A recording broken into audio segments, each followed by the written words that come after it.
Минулий раз у нас був перший, ми робили аналіз знімків, ми сьогодні його ще покажемо скрінкаст для тих, хто переглядає відео. А от мене цікавить симптоматика, що вас турбувало то, як ви прийшли, як давно і що зараз після першого разу.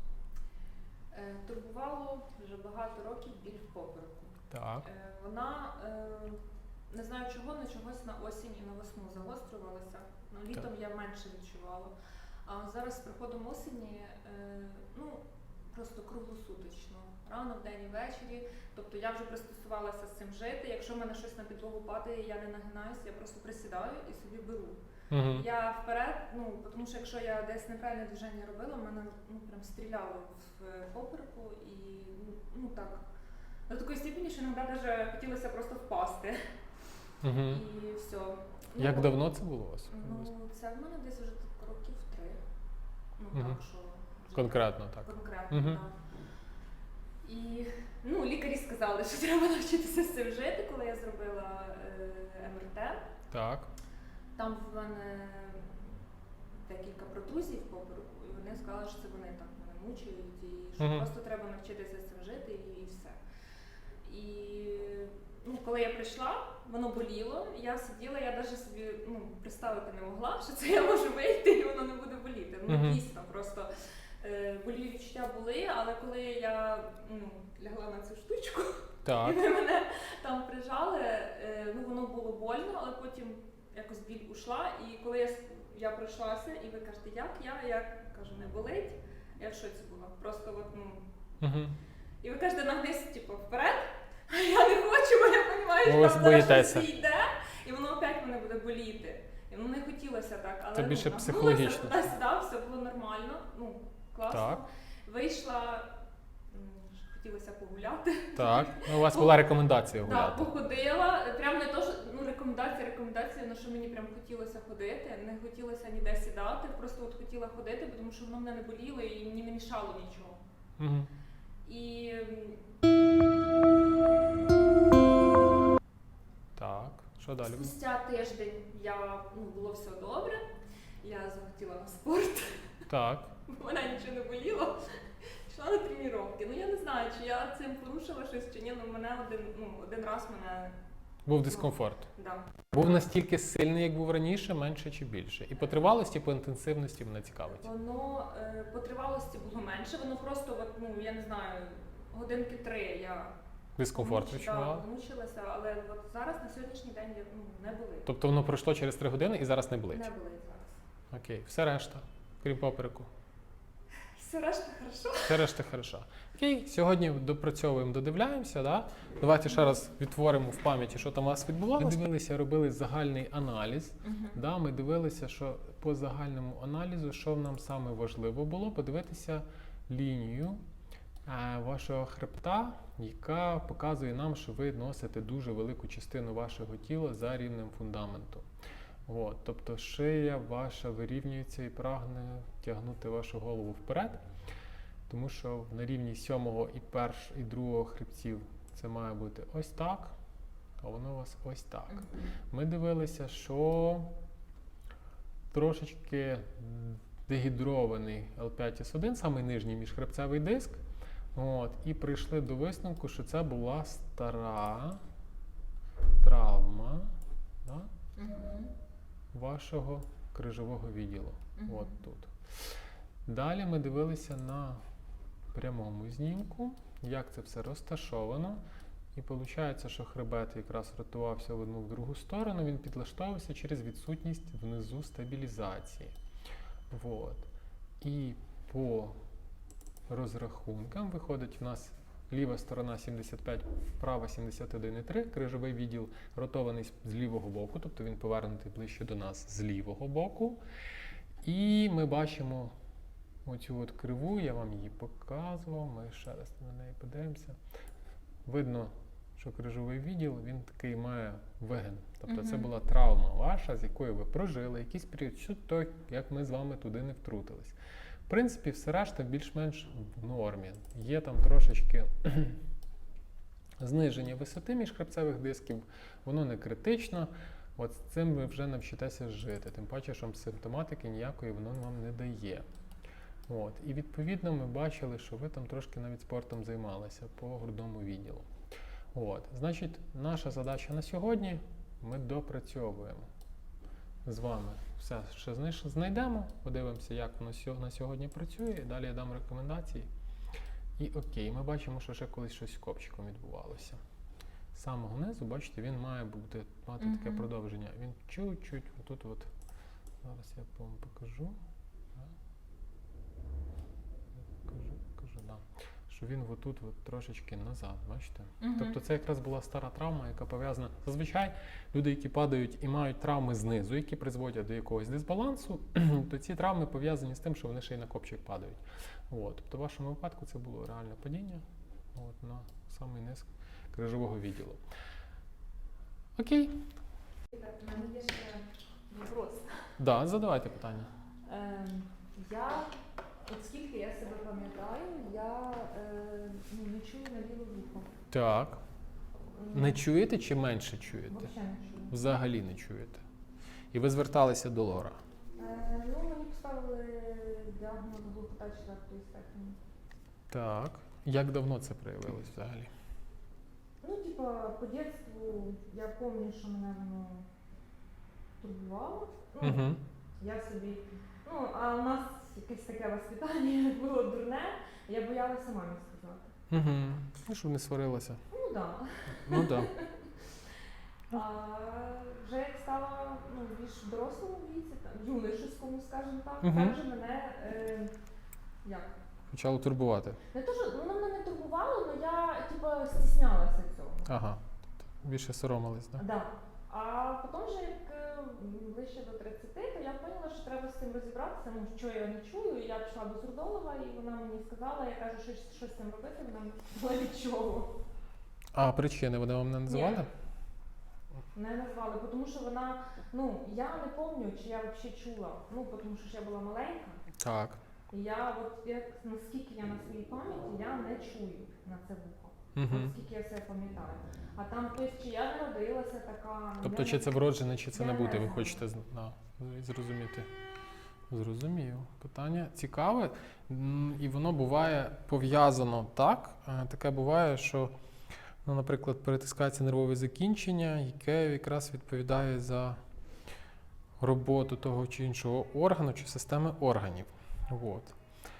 Буває таке, що дійсно, що людина гірше трошечки чує, якщо йде зміщення С1.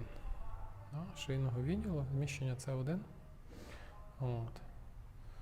У вашому випадку ми зараз будемо дивитися, наскільки це пов'язано, і вирішувати. Добре?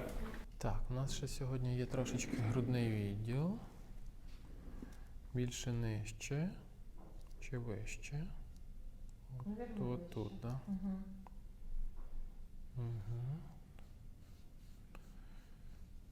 Да. Окей. Далі дивимося крижовий відділ. От ваш L5. На мене, будь ласка. S1. Другий. Ще чути, правда? Да. Третій. Чути ще так, що чути. Четвертий. Отут більше. Да. У нас S3, ліва сторона. Права сторона, ліва сторона. Наверно, що справа більше. От він. От він. Більше по центру, трошки локалізований справа, але обмежений рух більше зліва. Дивимося на генеральні рухи тазу. Сядьте далі від мене, будь ласка, коліна ступні разом. І по черзі відводите коліна в сторону. Праве-ліве. Ще раз.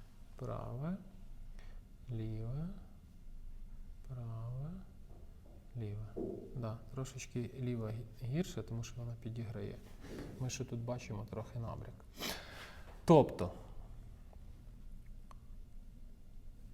ми з вами раз попрацювали, звільнили, але все рівно, бачите, зв'язки мають тенденцію до того, що вони трошечки назад все ставлять, як було до того, як ми втрутились. І це значить, що нам треба буде все рівно ще трошки допрацьовувати. Ближче до мене, назад на спинку. Це про те, що я більше орієнтуюсь не на біль дискомфорт, а більше орієнтуюсь на ножки не скрещуйте, дякую. а більше на те, як воно все працює. Да? Якщо все функціонально працює, то відповідно і симптомів не буде, і болю не буде, і всього решта. Угу.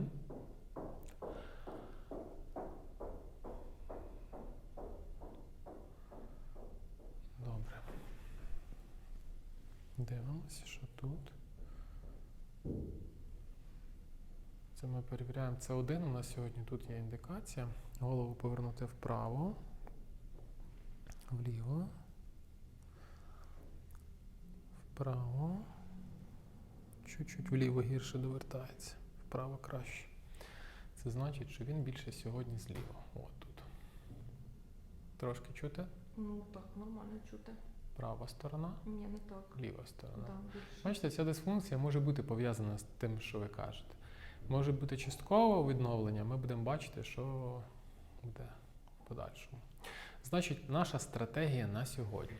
Ми допрацьовуємо з крижовим відділом, так? Те, що знизу відбулось, та стара травма. Ви ще її чуєте, вона ще там не до кінця функціональна. Тобто, сенс в тому, що ми кожну наступну корекцію ми робимо просто глибше. Тобто доставляємо туди, де воно мало бути з самого початку, і таким чином, щоб було все функціонально. А далі ми робимо грудний Т9 і робимо С1 ліву сторону зверху. От. Це все, що на сьогодні, потім перевіримо ступні і все. Тобто, минулий раз тіло це все підхопило. Реально, є великий плюс в тому, що ви добре багато ходили, що ви рухали, що ви займаєтесь періодично спортом. І це свідчить про те, що ваша симптоматика, яка швидко йде, вона говорить про те, що відновлення балансу відбувається швидко і класно. А взагалі можна ж, правда? Що саме? Спортом займатися? Ну, зараз, коли йде період відновлення, то це не настільки небажано взагалі. Тобто сенс в тому, що для вас спорт або для вашого тіла є зараз навантаженнями надмірними, це перебудова. Тобто у вас функціонально все працювало певним чином. Ну, наприклад, працювало на відсотків 60. Ми зараз цю функціональність ставимо на 90, і їй системі всій опорно-рухового апарату треба підлаштуватися на цих 30%, їй треба переналаштувати весь баланс кругом в кожному сегменті, включаючи навіть внутрішні органи. Тобто перебудова відбувається кругом. Для цієї перебудови треба ходити багато пішки. На цю перебудову треба енергія. І їй не треба заважати. Там філософія взагалі технології в тому, що треба знайти дисфункцію, зробити її і залишити в спокої. Тобто далі тіло вже саме робить, що йому потрібно. Я не знаю, що воно робить. Але воно щось робить. Я розумію, що саме. Але воно багато всяких механізмів залучає. І їм краще не заважати. Да. Тобто всі хочуть, давай якісь ще вправи, ще щось робити. Основна вправа – багато ходити пішки. Можна плавати, можна бігати, можна кататися на велосипеді. Зрозуміло. Питання? Так, поки що відміняємо. Окей. Поїхали. Сюди, будь ласка, на нижню платформу стаєте лицем в сторону вікна. От наша точка корекції або точка контакту. Перший, другий, третій сегмент. Ми маємо бути трошечки лівіше. Наша задача відправити його ззаду вперед просто. Знизу чуть-чуть вверх і зразу він вже там хрупотить. Да? Робимо вдох, видох, розслаблення. Добре. І так ще кілька разів, будь ласка. Вдох, видох. Да, туди. Клац. Ще чуть. Тепер дійшов. Все. Хорошо. Трошки подихати глибоко, повільно. Хорошо. Трохи полежіть, подихайте. Окей?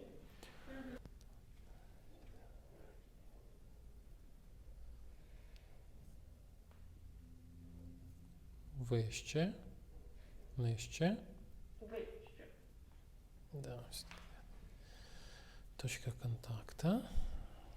Да. Єсть. Зробили. Хорошо.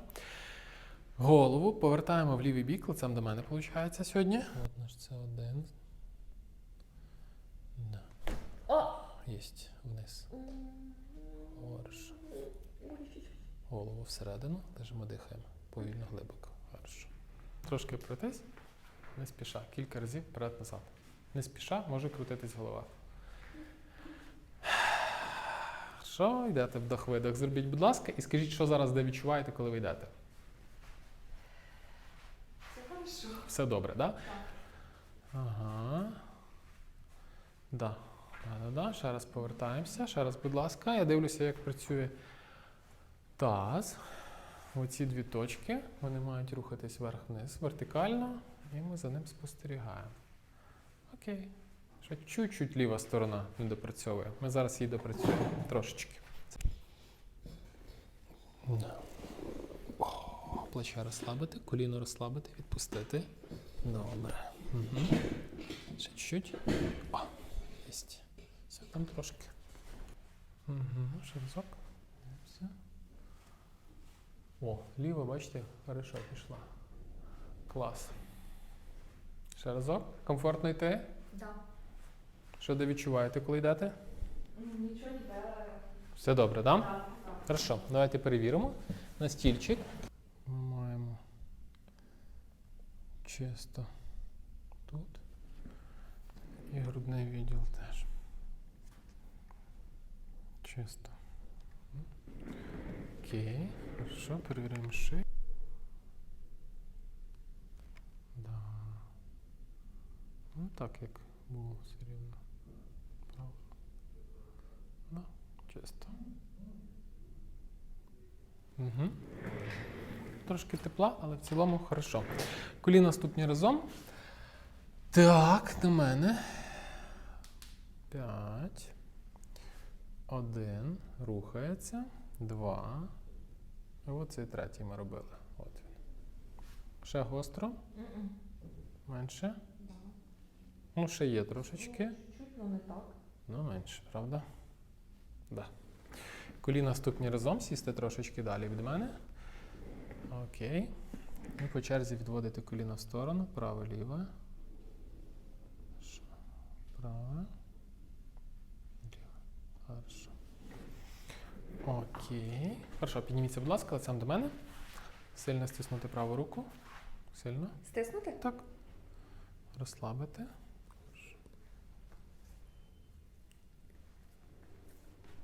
Ліву. Розслабити. 5 разів швидко обома руками. Сильно праву, сильно ліву. Хорошо.